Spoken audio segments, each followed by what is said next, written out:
I'm Sandra Hindman of the Gallery Les Enlumineurs. I'm here today to present to you this manuscript by Jan van Pascha. Jan van Pascha is a Carmelite prior from Belgium, from East Flanders.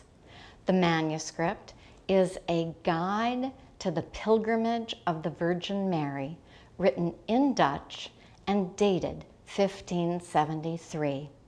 It is in its original binding, and it includes this most unusual feature of 15 metal cuts and wood cuts, all hand-colored, inserted on blank pages, dated a full 120 years after the founding of printing. This manuscript therefore survives as a good example of what I call hybrid books. That is, books written by hand during the age of print culture, but supplemented by print. The text is extremely rare.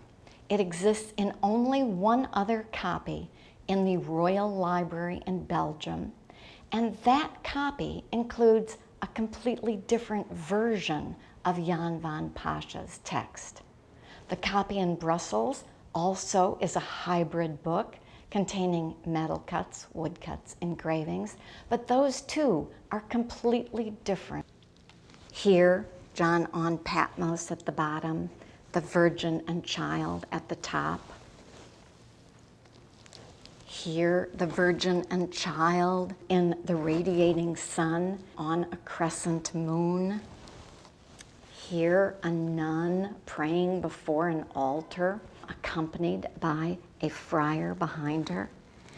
The Adoration of the Magi in the upper section.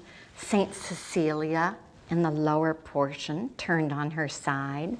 Saint Catherine of Sweden here on the verso, and Saints Francis and Saint Colette in these two hand-colored cuts.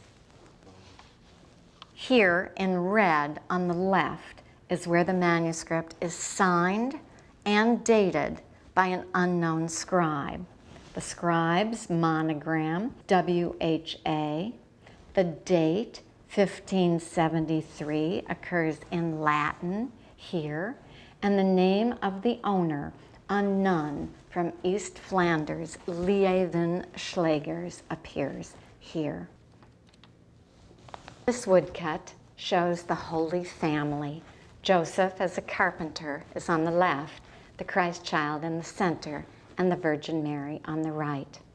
Look in the background, and you have a ship. The idea of the ship, of course, alludes to pilgrimage, because this book is about the pilgrimage from Louvain in Belgium to Jerusalem. How ironic that the manuscript includes a ship depicting pilgrimage. Jan van Pascha never left his native Belgium, and the book is not a guide to an actual physical pilgrimage, but a spiritual one. By saying the texts in the book, the reader could take a spiritual pilgrimage over 365 days from Louvain to Jerusalem and back, and thus never leave his home.